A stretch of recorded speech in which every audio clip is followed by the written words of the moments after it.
throw them up on the bottom. Oh, hey, here we are. All right, we are live, and I cannot wait to have this conversation with you, Cissy. You are a force, and I know it, and people that know you know it, and you're not afraid to say the things that some people might be afraid to say, and I love it. So I can't say anything, but I'm so excited to have this conversation with you and hear your mindset and your ideas. So as we get people to come on, and they will be coming on as we continue to talk, tell us the Cissy White story.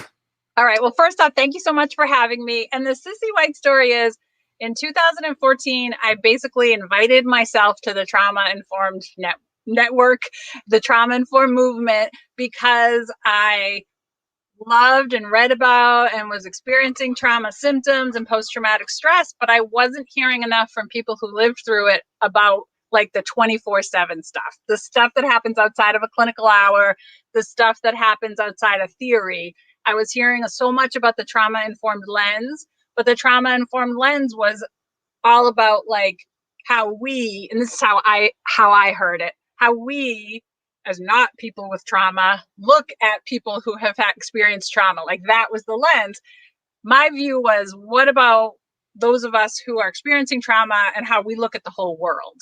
And that view, I wanted those to mesh more and there to be more of a conversation, because as a trauma survivor and a writer and an advocate, I wasn't hearing as much about like being a trauma survivor and how do you parent? How do you have a relationship? How do you keep your job after you've like dissociated or had nightmares? Like just the ins and outs, that piece I felt like was skipped. And for me, 24/7 was where I lived, and a clinical setting was a tiny, minuscule piece, and it took up all the conversation. So it was just like, where's the other conversations about how we're managing day to day outside of a medical setting, out of a clinical setting, out of a services kind of help setting? What does this mean in day-to-day life? And I was also an adoptive parent, and that actually probably transformed my life the most, because I had been a trauma survivor, had done the, traditional talk therapy kind of approach to healing trauma, which was helpful in understanding it, but didn't help me change and like regulate myself any differently. Once I became, and I learned about attachment from the Attachment Trauma Network, which was formed by adoptive parents who understood that even though they were educators when they adopted, they were at a complete loss because they were not able to help their kids, even in an educational setting. So learning about attachment for me was like, oh, this is the antidote to trauma. We're learning so much about why trauma is bad, but not what helps, what heals, and what people who haven't experienced trauma get instead.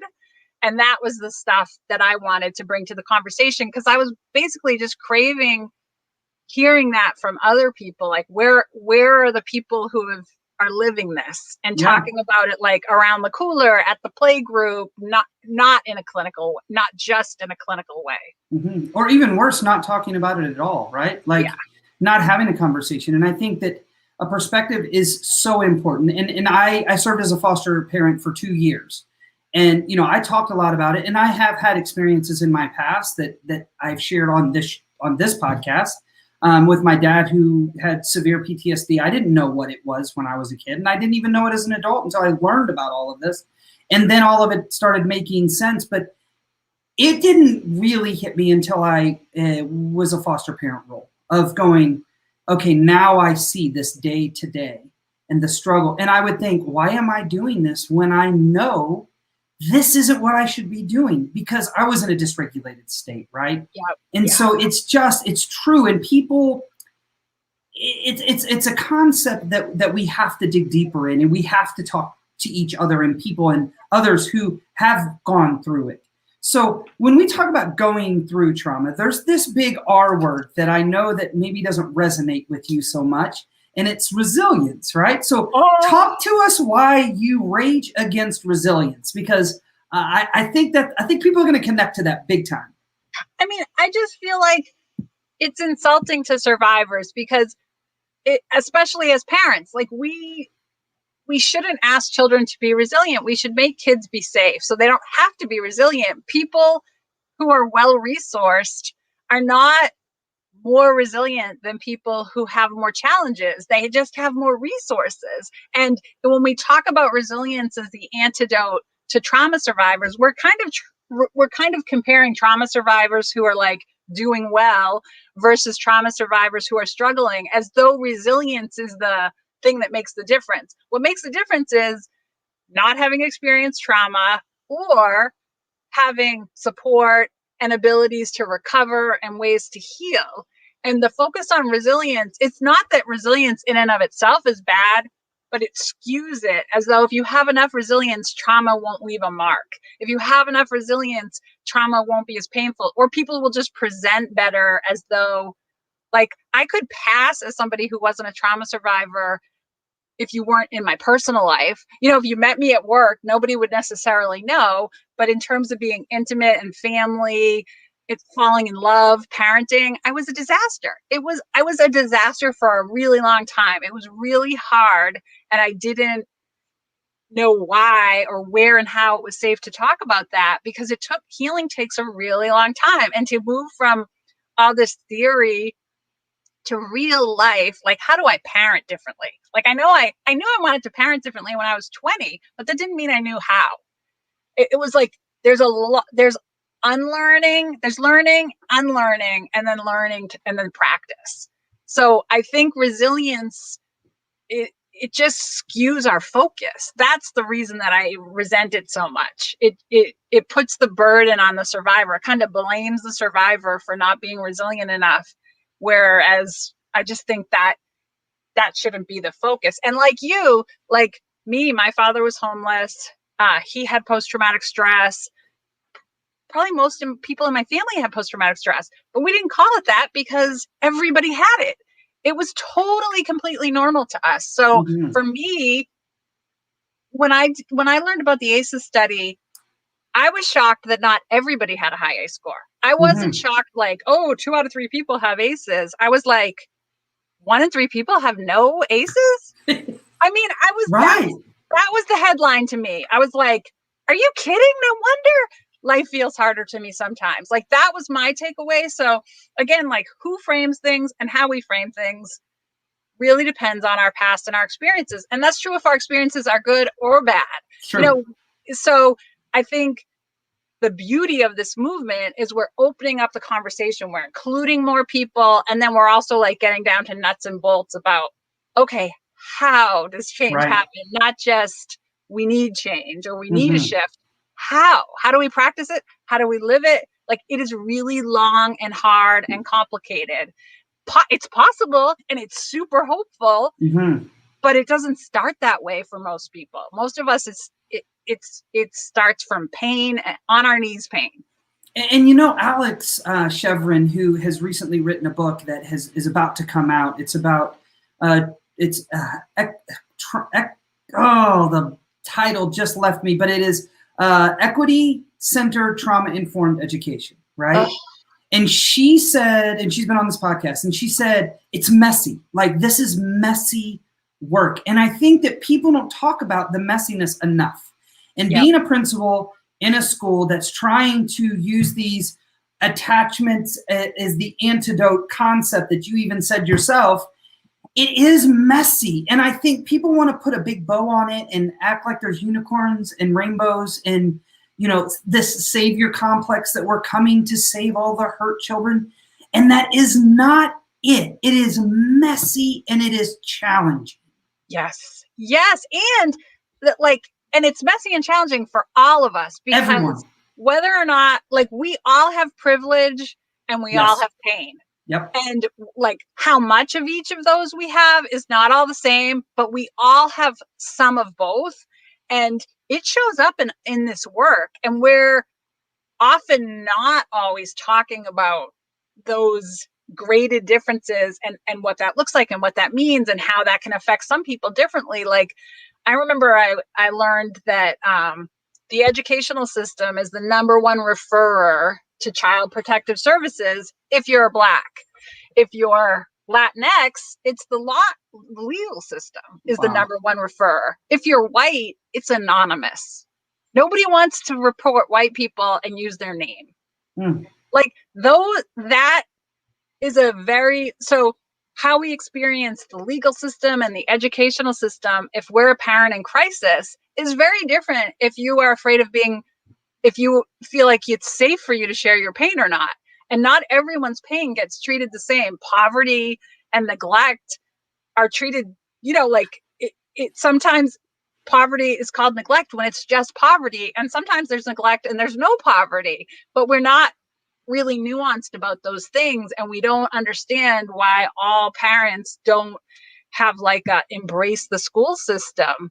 And some parents do, and some parents feel reflected and represented by schools, and some don't. We all have to do that work, no matter what our trauma history. So like the experiences we have or have not had are impacting all of us, and that is very messy.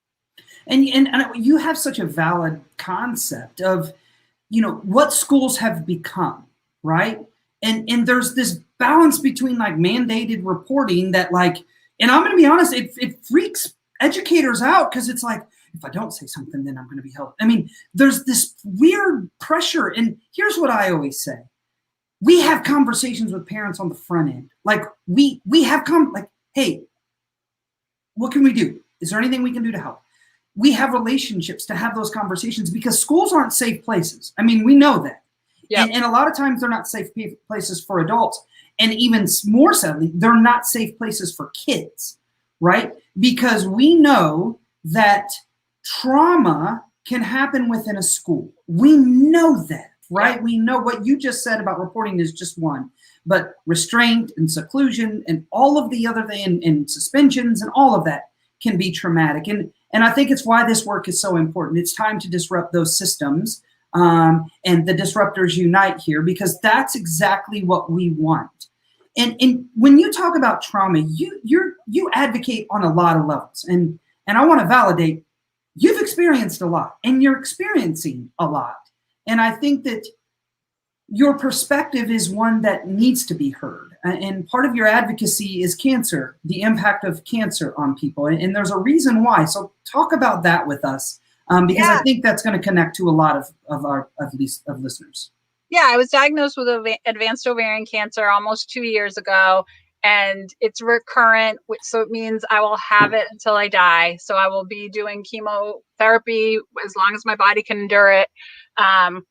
And it's, daunting, obviously. It's physically challenging. It's emotionally challenging because I'm a parent and I don't know what my timetable is. And I mean, I think in some ways it's getting cancer right before COVID. I think the entire world is looking at mortality in a different way and really aware of how fragile we are.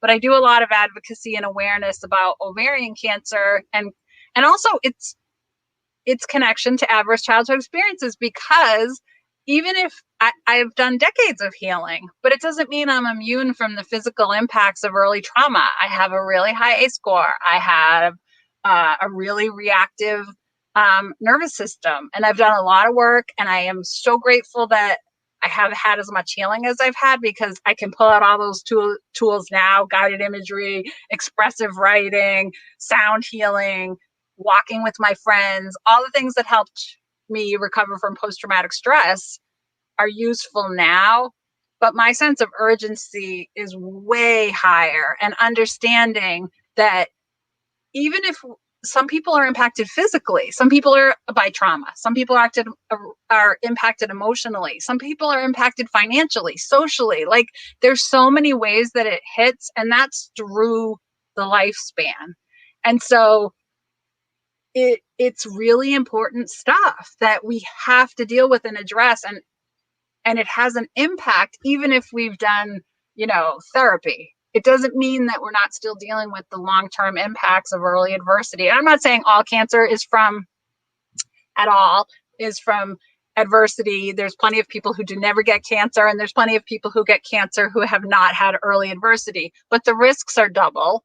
And there are significant risks and health risks for having had a lot of early adversity. And in particular, ovarian cancer, if you've had post-traumatic stress, that in and of itself puts you at higher risk for ovarian cancer. So, but one of the things I did want to talk to you about was in the cancer community, there's a lot more survivors working with scientists, survivors working with teachers. There's a lot more camaraderie and collaboration. I think things are moving that way in trauma-informed education. I think there's more survivor-led and co-led and learning from survivors. But for a long time at conferences, it was more what I'd call survivor porn, where you'd be invited to come in and do the opening talk, and then you'd go home. Like, you weren't really part of setting the agenda for a conference or being part of making change. You weren't necessarily on the school board or school council. You weren't necessarily asked to come in and talk and share with administrators or teachers, or it was kind of like there was just like a really specific narrative and place you filled, and it was kind of token. And I think things are moving now more to saying, okay, we need to listen to survivors. We need to have survivors, students, parents, teachers, educators, community together and having these conversations so that our work is overlapping, because our lives are complex. You can't do, like Lara Kane always says, like, you can't do it all at school. You can't do it all at home. You can't do it all at the therapist's office. Like, it takes everything, everywhere. Nobody can do it alone. So true. And I feel like in some levels, what I understand is people think trauma-informed work is things you do to people, but trauma-informed work is what you do things with people. Like, it has to be alongside. You have to have conversations around narratives, and because people control narratives in a very weird way, right? And when I talk about my school, I don't share kids' trauma stories. That's something I don't do. I don't. In the South, we call it "bless your little heart," right? That's what it's called. Bless their little hearts. We're not blessing anybody's little heart. Like, that's not what it's about. It's about disrupting systems and structures that are archaic, that are having a negative impact on kids and adults and the world, that we could be trying to mitigate in the space that we are given the opportunity to be in. And that is education. Yep. And you're right. And you're right. And it's enough. Yeah, school was a safe place for me. I was really lucky in that way, and not true for my siblings, but school was a super safe place for me. And that was before the trauma-informed movement even existed. It was just safe because I had teachers that cared about me, and I felt that. I didn't reciprocate. I didn't respond. I was like a robot silent kid who just recorded everything and like processed it like a decade later. So I heard you speak to Emily Reed Daniels about how long it takes for change to be made, how slow healing is. And I just wanted to say to whoever educators are out there, like, I am still remembering things in my 20s, 30s, 40s, and 50s the teachers said or did that now I understand was an intervention.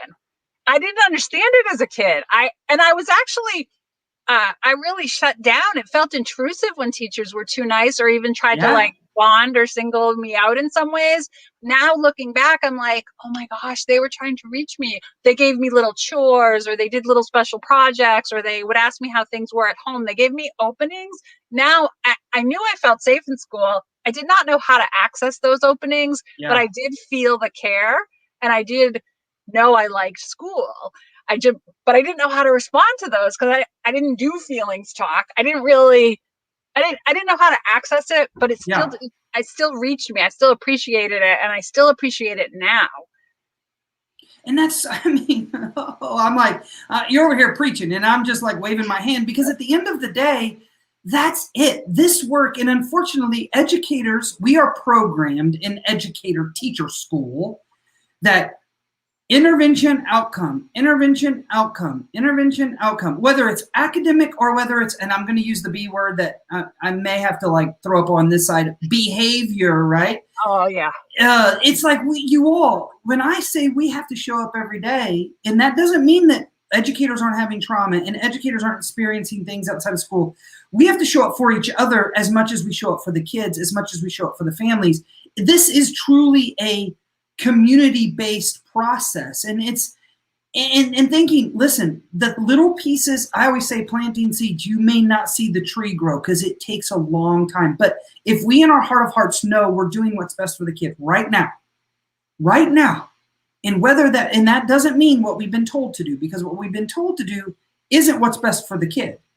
We may never know it, but in our heart, we have to just say it's going to benefit at the end of the day. And I think there's lots of people like me who can say, oh my gosh, it had so much benefit. Like ninth grade Mrs. Batchelor, who wrote notes in the journals we were asked to keep, and just like encouraging little notes in that journal. Like that was so deeply satisfying. It was like having a conversation with an adult, but in like a super safe way. And it was really personal and intimate. Like there's so many things like that impact kids, that kids can't say thank you, or they can't say this is how this is affecting me, because it may be a tiny thing in a sea of trauma and drama that's going on elsewhere, but it doesn't mean that as you get safer and safer, it keeps blooming. Like it doesn't just affect you at that time. It affects you later because you're like, oh, I was cared about. Oh, I was nurtured. Like when you're at a place you're even able to feel that may come way later. And so but the kids still remember. It's not like you forget. You don't necessarily know how to reciprocate or respond or show like eye-to-eye contact or take all those leads are opening. And the other thing is, if you're looking at behavior modification, you will miss the well-behaved kids who are also in agony. Like you won't even get them because they'll just fly under the radar and seem fine. So I think that like what you say about us all doing this work, we and together, and we all can learn more about regulation. We all can learn more about compassion. We all can learn more about communicating suffering in ways that connect us instead of make us feel invisible or alienate us. Like that's important for all human beings. It's like the hungry kids are going to enjoy an apple more than the kids who aren't starving, but nobody's going to get hurt by an apple. Like it's good for everybody. It's, like I'm going to use that. I love that analogy. I've never heard it and I love it. And it's so true. Like what's the harm in being empathetic and kind and supportive? What's the harm? I still don't understand why some of this work is so, I don't even want to say controversial because it's not controversial, but why is it not like, why does it not make sense? And I try not to let that dig into me because it can be very, very overwhelming and it can actually make you very jaded. But it's like, what's it going to hurt that we do this work? And I think what you said is very important. And when I do talks, and I do them quite often, I always ask people that I'm talking to, tell me what signs of trauma that you see in kids, right? And I love this because I'm baiting them. And it's like defiant, aggressive, like all these. And I'm always like, what about perfectionism? What about class clown? Like, what about these other, because some kids, I call them the camo kids, they fly under the radar. Yes. And some of that is those mechanisms that they've learned for protection, right? And I think what you said is so valid. There's so many kids that if we just look for the typical by behavior management, we're only focusing on the kids that have behavior problems. Yeah. Behavior problems. I you know what I'm saying? Yeah. But I mean, it's just, issues in the tissues or whatever you want to call it, but it shows up differently for everybody. And even as adults, even adults who've done a lot of healing and know all about trauma-informed everything, unless there's only a few people we really know how they're doing. Like, how are you really doing?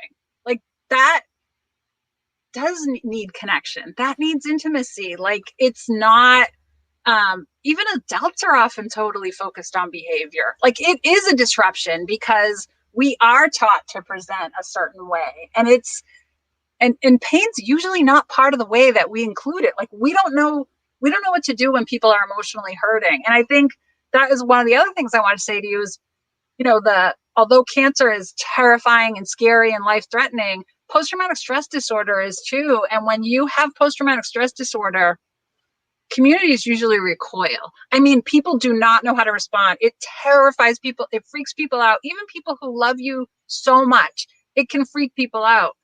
With cancer, people you met once at a conference fly out of the woodwork and give you gifts and like respond and are supportive. And it's amazing. It's affirming. And it's supportive. It's supportive. It does help. People send resources, people send money, people send gifts, people send offers, encouragement, stories. We don't know how to do that when somebody's in emotional pain. I think we're a little bit better with grief. I mean, you've been through loss too, Absolutely. like people are kind of like, I'm really sorry. And then like, what else is new? Like it's hard for a lot of people. And then some people can kind of open up a space and like allow for more. But as somebody in pain, where and when you can do that. And kids know that too. Absolutely. Kids know when it is and it isn't safe. And when like somebody's asking, but they can't really go there. Right. And I think as a culture, we're learning more how to hold space so that kids can even have the ability to go there. It's true. And I'll be honest, and I'll tell you that, I look back at all of the people who I have had, whether they've work at the school that I work or people that I know or friends who have lost parents. And what you were referring to as the loss of my mom, it's been a month ago, which blows my mind that it's already been a month. But, and I think about if I knew what I know now, how would I have reacted or how would I have communicated with the people who have lost parents as well? And it would be different. And I think that goes to what you said about experience, right? Like, if we're going to have conversations around trauma and the impact of trauma, then we need to be having conversations with people who have experienced it. Because as much as we think we know by reading all the research and all the books and all of that, we simply don't know still yet. And I go back again to my experience as a foster parent. Until you have experienced the power of attachment or the power of experiencing what unhealthy attachment is, you don't know. Like there's no way to express what that feels like in that experience. So I just validate that. I think even in my own experience of the loss of my mother, how I would have handled and how I would have stood in a space for other people and just saying, I'm here. Like I'm literally here if you need me. And I have a lot of friends who are in that space and I have greatly appreciated it. And I think we also have to forgive ourselves when we didn't know, because I have friends who've experienced cancer too. And I wasn't there the way some people have shown up for me. And now I'm like, okay, now I know what it means to be there versus not. And so we also have to just be honest with ourselves, like that is learning. And sometimes we learn because the way people showed up for us, we're like, oh, that's how. Like, I didn't know that. I was afraid of intruding or afraid of this or afraid of that.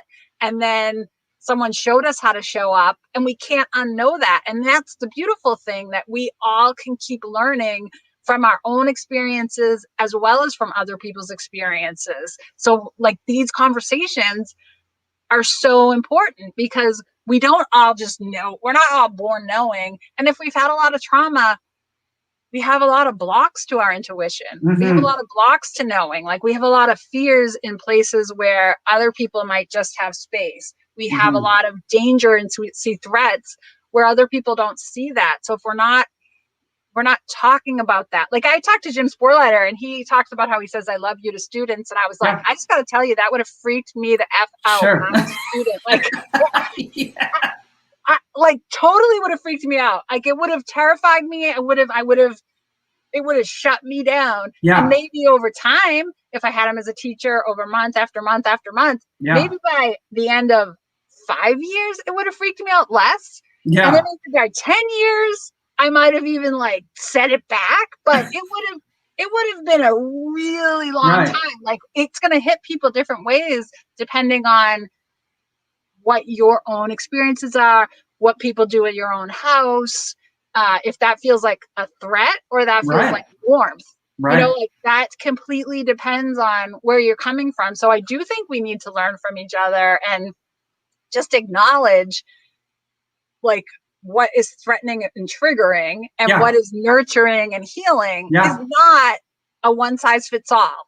It's going to be different for everyone. And it's even going to be different for the same person at different phases, ages, and stages. So true. So true. And I think too that when we're talking, and I think you make a great point that educators need to hear, right? Every kid is different, and every kid could be different in different situations and different times of the year, and their situations change. So there is no this, and I think it's what drives me crazy about some of the interventions that continue to float around education. Like, these are the interventions you do when a child does this. No, really, you've got to get to know that child on an individual level and know like what triggers them and what supports them. I know that there's kids in my school I don't respond to. I don't. But simply being the principal, right, I make them extremely nervous that something, and I've never done anything. It's just this position that I hold. There's a perception, and it just happened. It happened yesterday, 2 days ago. A child called another child a name, and I just said, "Hey, we don't use that. That hurts. Let's have a conversation on why." And the kid said, "I'm sorry." And then his grandma called and said, "Oh my goodness, he was torn up, like torn up." And so I did a video chat with him, and I explained to him, "Listen, man, you're not like what you did. You fixed it. It's over with. I'm not mad." And she was like, "That's all I needed. He just needed to know." And so sometimes in our space of authority, we have to see that sometimes what you just said, how we respond can be, the receiving side can be different than what our perception might be. Yep. And we have to be cautious in that. And that's so great. Like the way you responded was just to clear it up instead of be like, you totally overreacted or I totally did something wrong. It's just like, oh, okay, let's just clear this up. Mm-hmm. Like I think often we get so stuck in like, I shouldn't have done that, or you shouldn't have done that, instead of being like, what happened? What happened for you? Because this is what happened for me. Right. Like that's really like, and I feel bad for teachers because that is so much harder and longer and takes more time. I mean, Absolutely. It's ultimately more rewarding and beneficial, but it would sure be nice if like just do these 3 things worked for every kid. I wish, and that's what we're programmed, unfortunately, as educators, that these are the things that you do. And that's just what I've learned over time, is that's not it.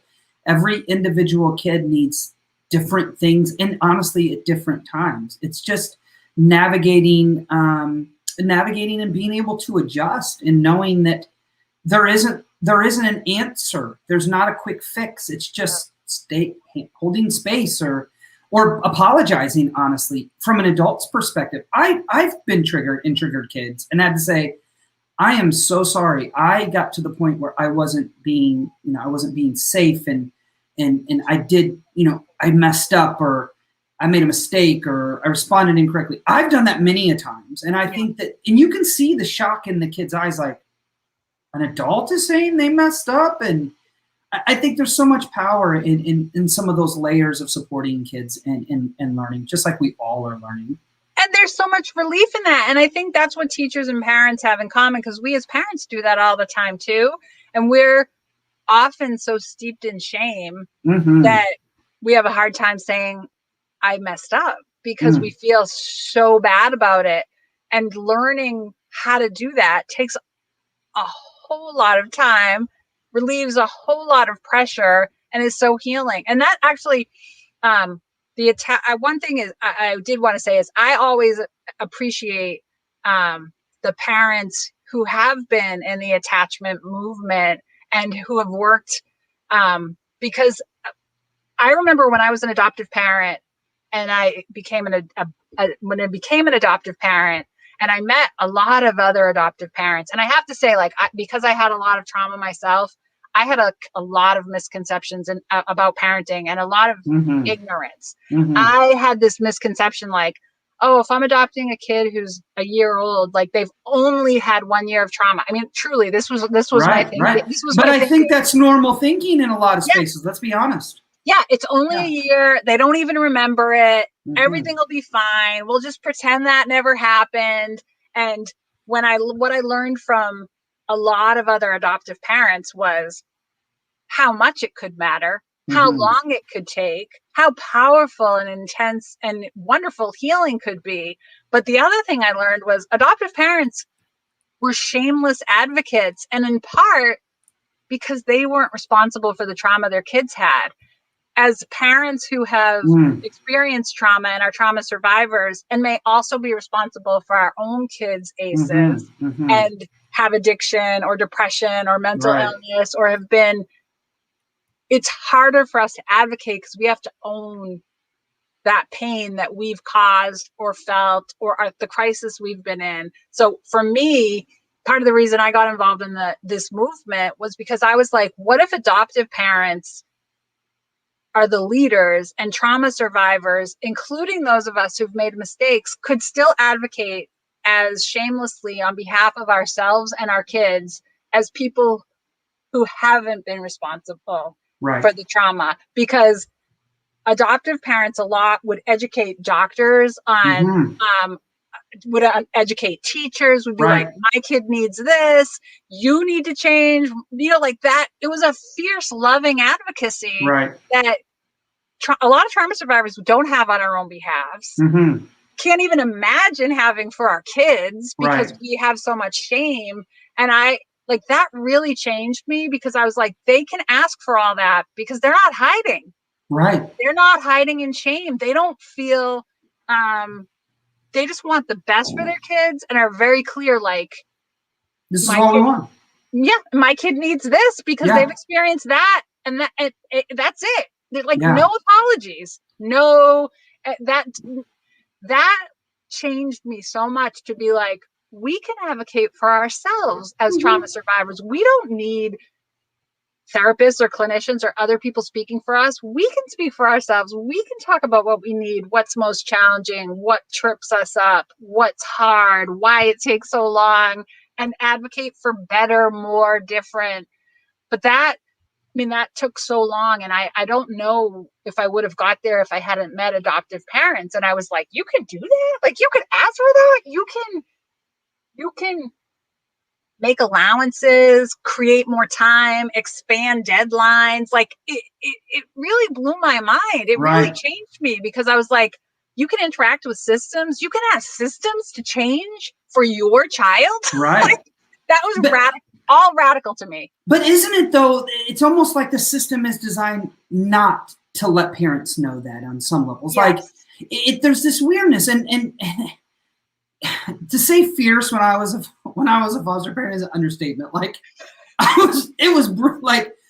the poor school, they would see me come and be like, oh no, here goes an IEP. I'd be like, no, you're not using public shaming. You're not using clip charts. You're not doing this. You're not doing that. Put it in the IEP. Like, we're going to do this. But it's also like, there's what you talked about. Shame is such, I just talked to my school counselor about the power of shame on anyone, on a parent, on a kid, the power of shame is truly debilitating in so many ways. Even if you know, like, it could help, the shame can sometimes become a boundary and a barrier. And I think from an educator standpoint, how do we address that without making parents feel shameful? Because it's hard. And other than relationships, I don't have an answer. I think we have to be, not to Brene Brown it all on vulnerability, but I think we have to admit, like, I don't know. Or say to a parent, like, I'm completely at a loss. Like, I'm not sure what to do in this situation. And also to share our stumbles. Like, I think that opens people up because then you're like, if someone else admits, oh, I made this mistake in my teaching, and you, like, a parent can relate. Like, I've done that as a parent. Like, we need to bond more instead of be at war. And like relate more, because a lot of parents are like, I'm not listening to you. You don't even have kids. And a lot of teachers are like, I could parent your kid better than you. Like, like there's this animosity that we're concerned about the same kid. We adore the same kid. We're working our butts off for the same kid. Like, we have more in common. Like, we can help each other. So it has to be more like, tell me more about your kid, or how does your kid respond, or how can I reach them? Or like, what's going on in your family? Like, is this not something your family does? Like, I'm just not sure. I'm not connecting with your kid. I'm not sure why, or like, but also admit, like, I think I made a mistake. I don't know if I approached this right. Like, can you help me? Instead of, I think one of the powerful things that I ever say is, listen, I want to talk as a parent. I don't want to talk as a principal. And I say to parents all the time, being a principal is 1,000 times easier than being a parent. It really is. Like, managing and supporting and being in that space for 325 other people's children sometimes is easier than holding space for my own, because I'm like, well, you know better, I did this. And when I say invulnerability, like, I have a hard time parenting. You can see, like, parents are like, you mean you're a principal and it's hard? Absolutely, extremely challenging a lot of times. Yeah, and I think that helps. It helps sure. parents. It's like, oh, he's a real person. Like, he's not judging, he's sharing, he's not like looking for flaws. He's looking like to bond. Mm-hmm. And I mean, I have the conversation all the time with our parents. Bring the best kids that they have, and they bring the best skills that they have. That's all. That's it. And there's no judgment. And I can't tell you that you can't do what you're doing if it's, of course, safe. Yeah. But I can say, hey, can we have? I have a family that I'm so close with at school. The child's been since pre-K. The mom used to bring me homemade cooked dinners once a week. She's now has some medical things going on. But anyway, and I said to the parent, I'm not gonna say her name, but I said, you can't bring a spatula up to school. Like, you can't spank. You can't. As a matter of fact, let's talk. So we had a long talk. And so finally she came back about a month later and she's like, I haven't spanked him in a month. And I said, yes. So how's it going? It's really hard. Great. So what can I do? Like, having these conversations that are built in, honestly, relationships. Like, I wouldn't have had that if I didn't have a relationship. And I think that's it. That's the key, is relationship. Authentic, true relationships with parents and kids is that is how bridges and supports for both sides. I'm gonna be honest. When my mom passed, the one parent that emailed, there's a couple, but one of them was her. She emailed me. I heard, I'm so sorry. I'm like, that's it. That's it. That's it. Because the bond is real. But also, when you were talking about parenting, I remember the Vital Villages in Boston, and they're amazing. They do amazing work. Renee Boynton-Jarrett does amazing work, and is a pediatrician, but she's also in the community. And she has events for parents. There's childcare. There's food. Mm-hmm. If you're going to have something at 5 or 6, the kids get to come, and then there's dinner because that's real life. But we had an event where we were talking about spanking, and it was with 50 parents, and you had to, like, move in a room. Have you ever spanked? And then you could move to a corner, like, yes or no, like these walls. And is there not any circumstance in which spanking is ever okay? You know, and I was firmly in the no way corner. Right. And then one woman who was Black said, if I don't spank my 10-year-old son, you know, his life could be in danger. And I was like, I have never had that worry. I have never had to worry about my daughter if she didn't behave in public. Yeah.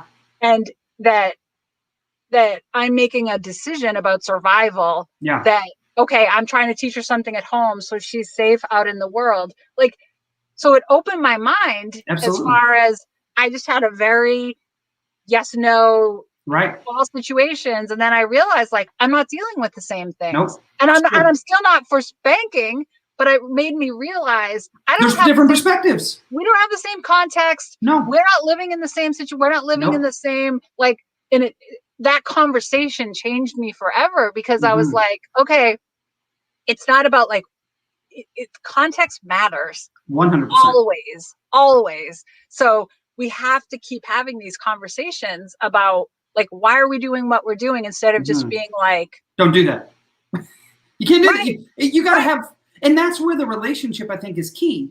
So you can have conversations. And I will tell you what you just described about having families. I'm going to tell you one of the most powerful things that we've done at my school before all the COVID stuff was we called it family supper. And we brought families voluntarily. They came, we fed them. We had the staff integrate and eat with their families to get to know them on a personal level, because it's really important. And then we took the kids into a place and did some activities. And then the staff joined the other parents, and we would do circles, and we would ask questions like, what are your hopes and dreams for your kids?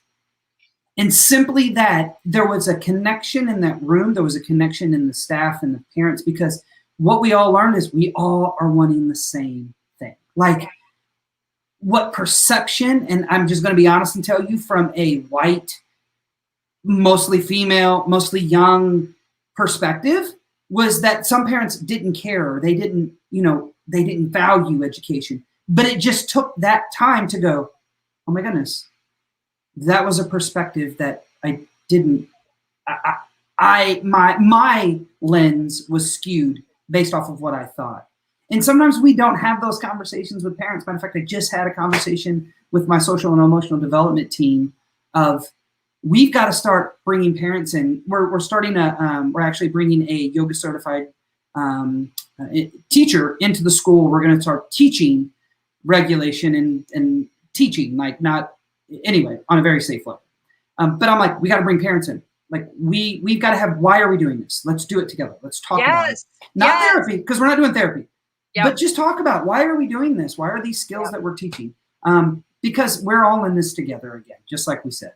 And so often that doesn't happen. Like I always feel like when there's, a school showing paper tigers, we should show it to like high school students, parents, teachers, staff, like at the same time. Yep. Like when it's not necessarily about our school and our kids, but we're talking about these concepts, like let's have ways to talk about these ideas when it's not like a really escalated issue that's like going on. And that, okay, can we talk about, like, we watched the same movie together and had this community event, and then we're all talking and sharing. Like, I just feel like that doesn't happen enough. It's often when it's like the stakes are really high that we're gathering, and not as much like in that relationship building phase where it's more conversational and it's not like about my kid or your teaching style or your school. It's just like, can we introduce these concepts? Yeah. And just share. So powerful. And we've talked about that with the documentary Resilience, and just have a conversation. Like,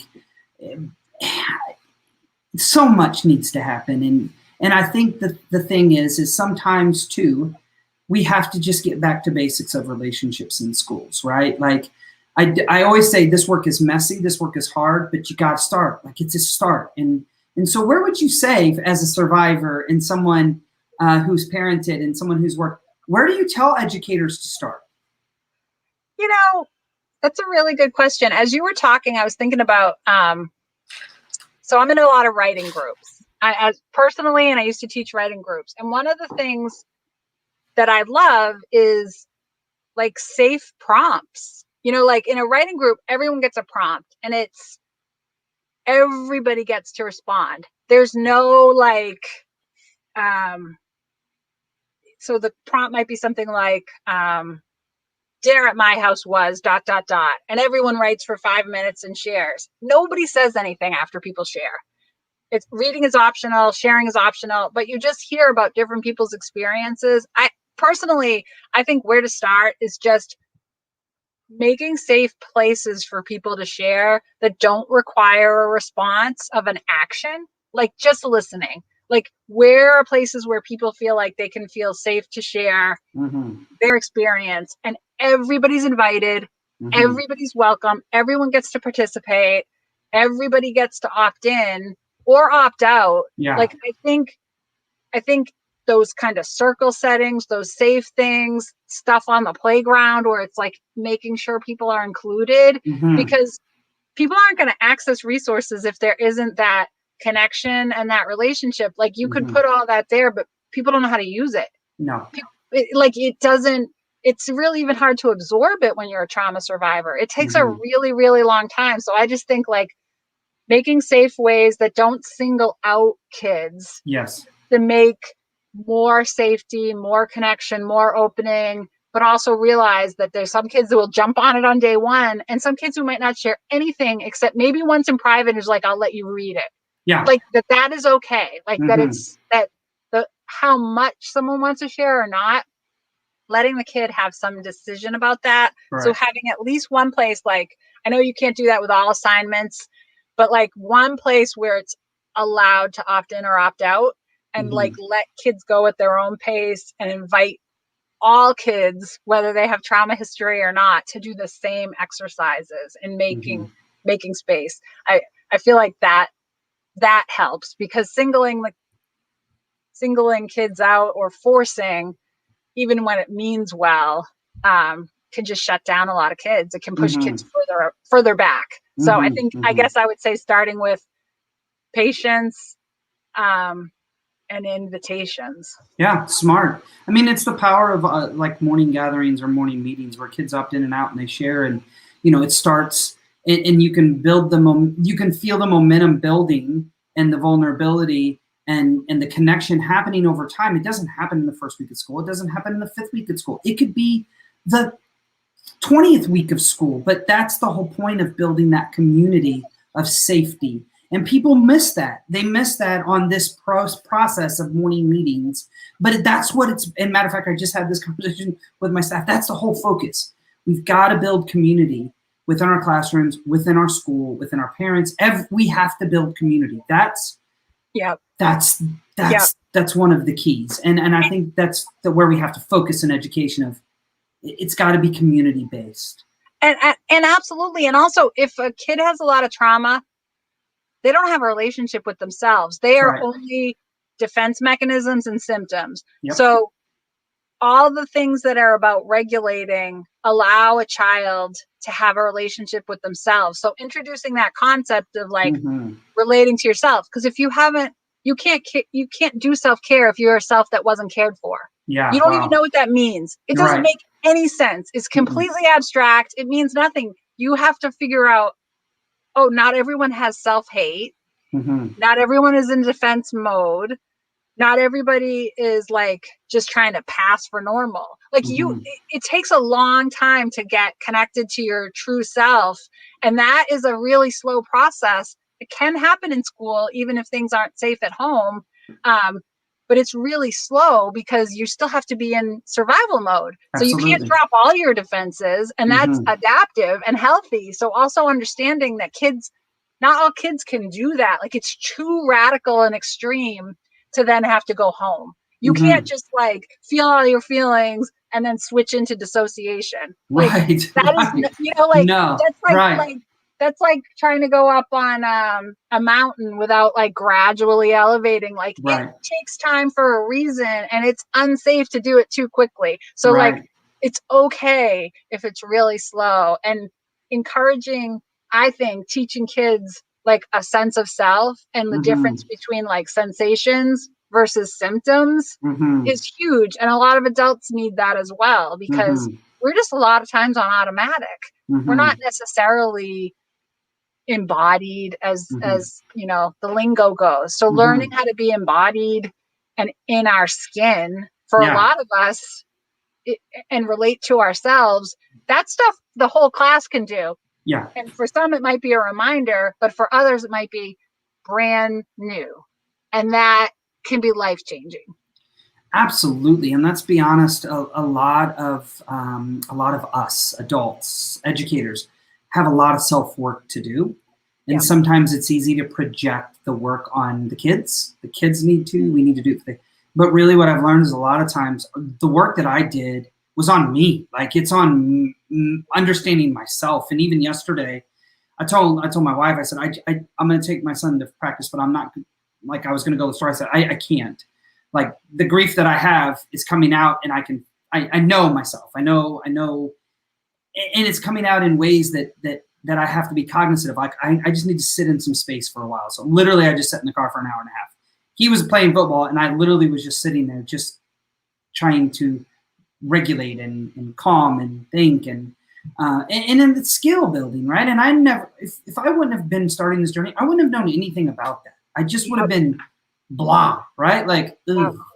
But how beautiful your kid will be able to see, like, that's what dad needed to do. Like they're going to learn from that. Like, oh, you need to tend to yourself. You need to like thank goodness. Yeah.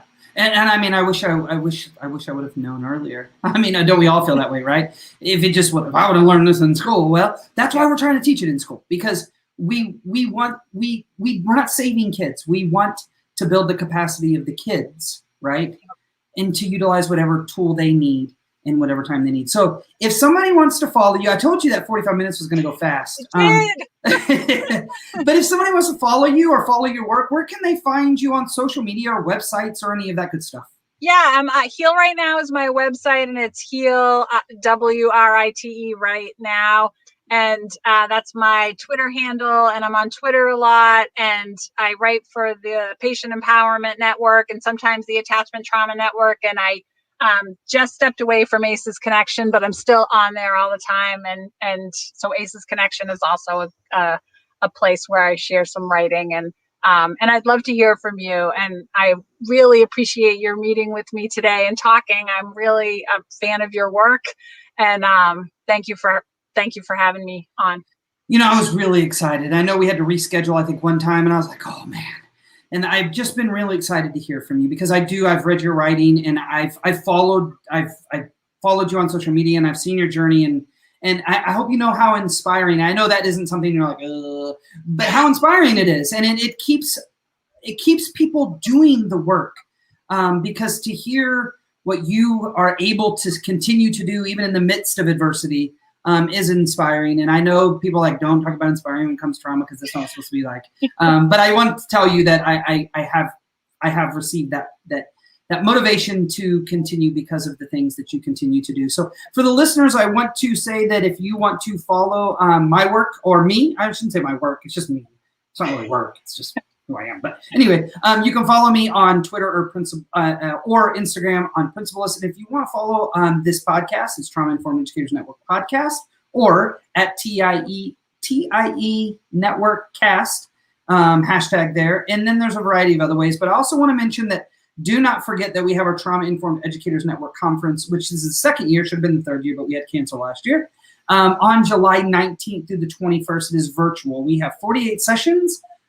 We have 2 keynote speakers, and we have 1 amazing expert panel. So please join. It is not that expensive. It's only $125. And if that's that's great.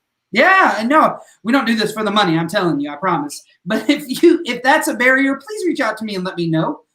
Because we can definitely break some of those barriers down. I know I'm working with some pre-service teachers, like, we want to go. I'm like, well, we need to have you there, because we need to have pre-service teachers talking about this conversation. So if that's a barrier, please let me know. But as always, thank you for listening, and please, please, please, please wash your hands and continue to wear a mask.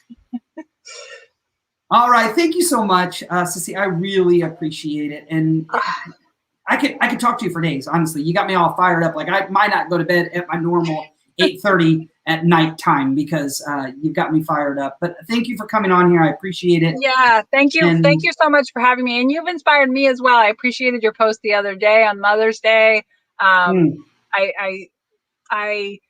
That inspire word, I know, can be touchy, but I'm also glad, like, you're showing up real, because we also don't see that from men a lot. I mean, it's messy, and let's be honest, we're all a mess sometimes. And I debated. I'm like, no, I want to show people, like, because even as a principal, sometimes people forget that you have feelings and emotions and trauma and experiences, and it's just and I think a lot of grace is given in some places, honestly, teachers, but I feel a lot that isn't towards administrators. Like, you're in that role, you should just, and so that was the purpose. I want people to know that it hurts. Grief is real. Yep. And I'm sure, and people responded, because it's true. It's true. It's true. It's real. And there's a lot of people hurting on Mother's Day, and trying to smile through it, not saying anything, or being grumpy, or being raging, or whatever. It just gives people permission to be like, oh, that's it. Well, and it honestly made me, I sat in a place of reflection during that time of my foster sons. Like, it made me go, what was Mother's Day really like when they were at school, and they yearned to see their mother, and they couldn't. And it's like, it just like all of this reflection started coming in, of course, thinking about my own mom. But it's things we have to consider in schools. When we're doing things that, again, aren't harmful on a surface, on a lens. But when you really start thinking about some of the situations and some kids how hurtful some of the things that we could do would be. And that's that. I don't know. I think about those things a lot. And I think the year my father was homeless and I didn't have a relationship with him because of that. I mean, it was a lot of reasons, but the best Father's Day I had was the one after he died, because it was the first time I wasn't worried if he was homeless. Yeah. Or dangerous. Yeah. And I couldn't tell anybody, like, right. I was just like, that's not how I'm supposed to feel. Right. Because it wasn't a good experience when he was alive. I was worried about him, or felt guilty, or felt mad, or felt whatever I felt that also didn't feel like I could share. And then I finally just felt relieved. Like, I'm like, he's taken care of. Wherever he is, I finally feel like he's okay, and I don't have to fix it. Yeah. And, I'm going to be honest, and I've shared this too. My mom had a long battle with all kinds of illness. And as we got close, that's the way honestly, and this is being very transparent. And there's only 3 people listening, so it's just 3 people. But anyway, my dad and I begged her to go. We begged her at those last moments to go because it was painful. And my dad and I will share that moment forever. And my brother actually was on Facebook Live or Facebook Messenger, because he lives in Taiwan, when my mom passed. And we were literally just saying, please. And it was that relief of, okay, she's not in pain and suffering. Yeah. And it's like, should I share that? And I'm not right now, because I have shared. I'm like, yes, because I guarantee you. And when I've shared it with people, they're like, oh my God, that's exactly how I felt. Right. When this happened, or, oh my goodness, I didn't know that was okay. I don't know if it's okay to say or not, but it's true. Like, we both, my dad said, I never in my life thought that I would beg, but we begged, like, and told her it's okay. We're all safe. Just, but isn't it interesting when we actually have open conversations about things like this? That people are like, oh, I felt that way too. Like, yes. Like, yes. Yeah. Yeah. And even if we didn't feel that way, we can say, like, I totally understand that. Of course. Like that's all we're required to do, is tell the truth. That's all we're required to do. And there's so much freedom and healing in that, because you're right. It is someone else's truth, or somebody else was like, holy crap. Like, right. I never thought of that, or I never knew that. Like, so I think, that's all the power and vulnerability. I believe in it. I've believed in it since the day I've walked into a classroom to the day I've led a school. I truly believe vulnerability is the game changer when you're talking about shifting school cultures and classrooms. I would show up and be like, y'all, listen to my kids, and guess what they would say? Mr. Portel, I had a rough morning. Great. Let's figure out how we can work together here. I mean, the mentor in the Edutopia video, my mentee in the Edutopia video, I'm gonna be honest, like, I'd be like, dude, I'm having a rough morning. Like, and he would check on me during the day. He was in 4th grade. He'd be like, you good? I'm like, I'm good, I'm better. So what would happen when he would have a bad day? Just go tell him I'm having a rough morning. Okay, I'm gonna come check on you. Like, I got your back. You see, you okay? He'd be like, I'm good. Or no, but come on, let's figure it out. It's amazing how it works. And that's teaching self-care to somebody who doesn't necessarily know what it is. It's like, oh, that's what that looks like. Right. That's how you show up for somebody, or that's how someone shows up for me, or Absolutely. that's how you acknowledge you're hurting. But anyway, I know I could talk to you all night. Well, thank you so much. I appreciate it. And I will, I'll get this produced as soon as possible. Unfortunately, it takes me a little bit longer because I have to do some different editing since whatever happened. But anyway, I'll get it produced and I will tag you when it's on the actual podcast platforms. Awesome. Thank you. Well, it was really nice to meet you in person. I appreciate it. And I appreciate you. You too. All right. Thanks. Bye.